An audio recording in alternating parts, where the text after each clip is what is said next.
So you think this job's just a whole bunch of fun, like 24/7. Well, it is a pretty good gig. But I'm coming to you right now from the Pennsylvania Turnpike. Good morning to you. Good Monday morning. I'm Dejan Kovacevic of DK Pittsburgh Sports, and this is Daily Shot of Penguins. It comes your way bright and early every weekday if you're into football and or baseball. I also offer daily shots of Steelers and Pirates in the same place that you found this. Penguins versus Flyers tonight in Philadelphia, which is where I'm headed. That's a 7:08 p.m. face-off at Wells Fargo Center. The Penguins will take an 0 for 183 streak on the power play. I'm kidding. Kind of. Not really. It's bad. I actually lost track of where it is. I want to say it's at 28 or something like that. But it's really, really, really bad. And it's so bad that it's become newsworthy. It's become a thing unto itself. Such that after covering the Steelers' loss to the 2-10 Arizona Cardinals yesterday at Acrisure Stadium, I felt compelled to witness another natural disaster on the other side of the Commonwealth. So here I go. But it is bad. Have I mentioned that it's bad? Well, if not, it's probably not going to get a lot better anytime soon, at least not based on what was shown yesterday by Mike Sullivan at the Penguins practice in Cranberry. There were some changes made, but they're exactly the kind of changes that you've come to expect from Sullivan and his coaching staff, which is to say, superficial, focusing more on the name than on the result. And what ends up happening? Well, Chris Letang is back on the first unit. No problem with that.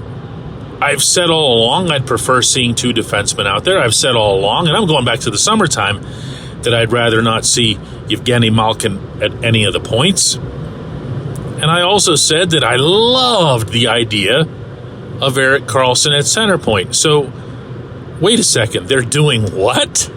Okay, so this one's a little bit different. Letang was at center point at practice yesterday. Karlsson was over on the left half wall. Gino over on the right. Sidney Crosby and Jake Gensel retain their spots up front. Now, there are a couple of things that I don't like about this that I want to get out of the way.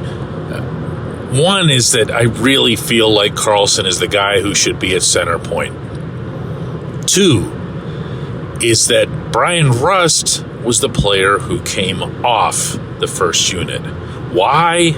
Well, here I go again, but he's the name that would probably rank 6th on this list, even though Rust was by far the Penguins' most dynamic-looking forward, actually most dynamic-looking player at any position on the rink Saturday night in the 4-3 shootout loss. And that included, by the way, his work with the first unit on the power play. So he's being bumped, at least as I see it, for no reason other than the fact that he doesn't have as big a name as the other 5. And if you think I'm exaggerating that, or if you think I'm coming up with some low-hanging fruit answer, I can assure you that this is the precedent. This is the pattern that's been in place for a long time under Sullivan. He always feels like he needs to take care of his main guys. As a result, he has always taken care of his main guys. In turn, he expects it back, and of course, in turn, he gets it back. That's part of his coaching mechanism. I'm not even here to criticize that. I think that's just part of what it takes for a head coach to survive in the NHL for an extended period, never mind a single tenure with one team. If you've got great players on your team and you've won a championship with them, you would do well to make sure that they're on your side. And they are always on his side, just as he's always on their side. So Rust comes off. Rust was the best thing going on that power play. Last thing that I don't like about this arrangement is that there's still nothing remotely resembling a net front presence here. And please don't insult anyone by saying that would be Jake. Yes, Jake had the nice rebound goal out of the air, and Jake can do those kinds of things in the 6-on-5 to get that regulation point the other night. But Jake is not that guy. Jake is never going to be that guy unless Jake magically starts growing in his late 20s.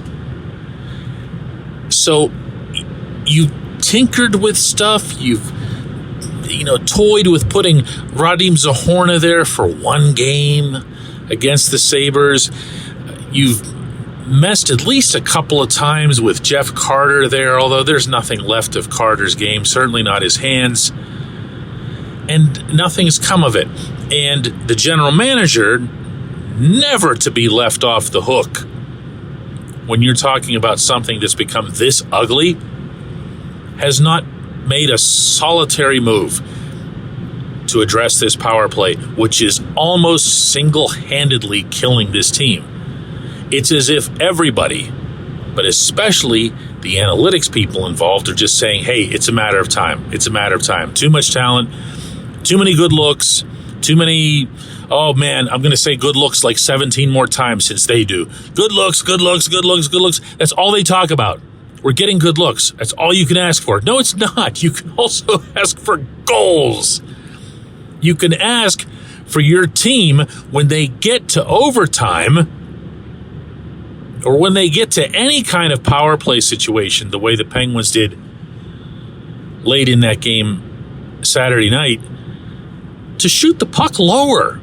How many times did Jake alone bang it off the glass upstairs?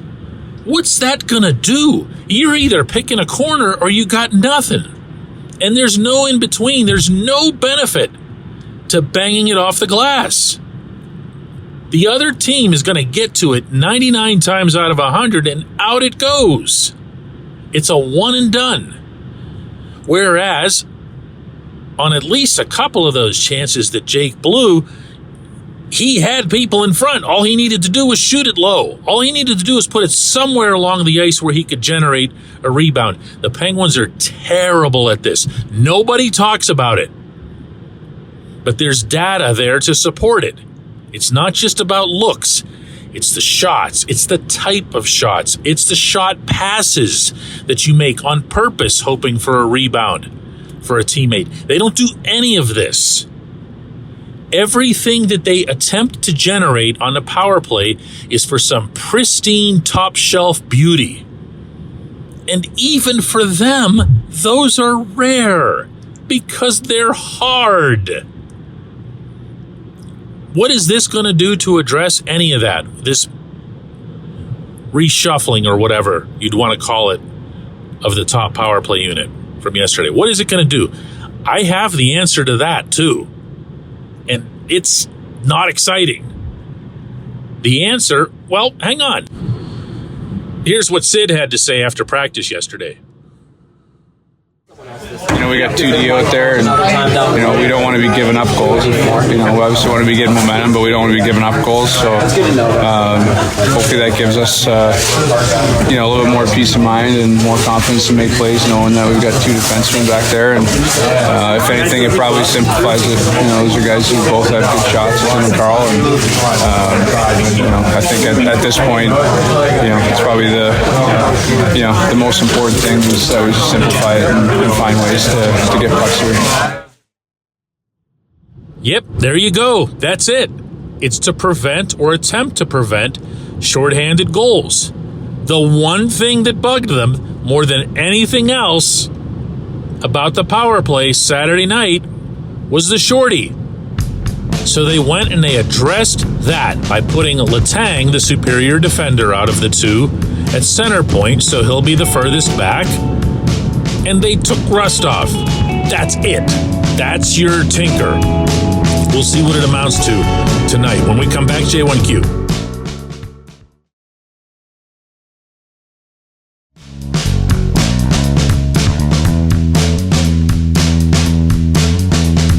And today's J1Q comes from Kate, who says, plain and simple, man, I kind of like this move. They can't be any worse, right? I love it. That's pretty much what it's come to, Kate. I can't argue that. The worst thing, and this is even in-game, like within the course of the same game, the worst thing is watching the same 5 guys, with all due respect to who they are and what they've achieved, coming over the boards. I thought the thing that was the most galling out of that game the other night against the Flyers was when the Penguins had a couple of rapid-fire power plays in the third period, and you're thinking he's absolutely going to start this second one with the second unit. He's absolutely going to do that, especially since the first unit had stayed out for the full 2 minutes, the previous one. Not that they owe it to anybody and not in the interest of fairness or anything, but just because they aren't getting a damn thing done. And I know, doesn't it feel weird to look at Sidney Crosby and Evgeny Malkin, and even though he's new, Erik Karlsson, and look at them and think, wow, you're so bad at this. Doesn't it feel uncomfortable? It kind of should. But there aren't any answers. By just rolling them out there and hoping and listening to the analytics people tell you, oh, it's just going to come. You'll see. Like magic.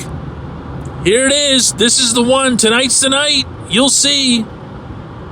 And then it doesn't. And then when Mike Sullivan is answering questions on this subject, it might be about as exasperated as I've seen him. Because on one hand, I know, and I mean I know for a fact that he believes that's the solution. He believes that just rolling them out there, maybe with a couple of different wrinkles or a couple different looks, or more to his personality, utilizing this weakness, utilizing this ongoing shortcoming that this group has into a coaching moment, if you will, where he can say, hey, guys, you know how you haven't been listening to me for 2 months? Well, this is the result of that. So why don't you just do what I want you to do, which is to shoot it, go to the net for rebounds. Meanwhile, it's just not in their nature. It's not in their nature unless they, you know, they see the game in which they're playing as some massive deal. This is the downside of having these guys who have already been to the mountaintop 3 times and everything. They can tell themselves this game is enormous and they can believe it. But it's just not the same. And if you doubt what I'm saying here, if you think I'm taking it a little bit too far, picture for yourself that this game tonight in Philadelphia was game 1 of the Stanley Cup playoffs. I know I'm being way over the top here, but hear me out. If this was game 1, what would they look like? Sid, Gino, all of them. Would they be crashing the net? Would they be banging away? Would they be hacking at the goalie's pads? Would they be getting into, all kinds of rough stuff at every whistle? Sure. Do they want to play hard right now? I have no doubt that they do. It's just human nature to ramp it up. So the stuff that Sullivan wants from these guys, it's in there, but it's not going to come out. There's no chance of that in December. It's not going to happen. So what you end up needing in this scenario, and boy, am I starting to mean it when I use the word needing in this context, is a net front guy. Get yourself a real live net front guy. I keep using Patrick Hornqvist as the example, and that's because everyone in Pittsburgh knows what he meant to this team, especially when he arrived. Changed everything. But I could throw others out there. Chris Kunitz was one of those before Hornqvist. Believe it or not, Cooney, for not a big guy, 5'11", was a terrific net front guy. Tough to move, really stubborn, really an agitator there. and just had a way with his hands, especially when he first arrived. Man, he was scoring goals in big bunches. They were all from like 5 feet away. These players exist. They're not cheap. Everybody wants them. It's everybody's dream every summer. It is, can we just get one of the Tkachuk brothers? That'll solve everything. And you know what? You just saw with the Panthers' run to the final that it can look like that. You know, he was unstoppable. Matthew Tkachuk was. There were games where he looked like he was the best player on the planet, you know? But you can't do nothing. You can't look at this glaring hole in your entire operation. It's not like it's a spot on the depth chart. It's something that affects a critical facet to everything that you need to do. The Pittsburgh Penguins absolutely, unequivocally need to have an elite power play to contend. Not a good one, not a very good one, not a great one. Elite. Top 5. And that's not going to happen with this set of personnel. I appreciate the question. I appreciate everybody listening to Daily Shot of Penguins. I'm going to do another one of these tomorrow. Maybe I'll be driving back when I do that one.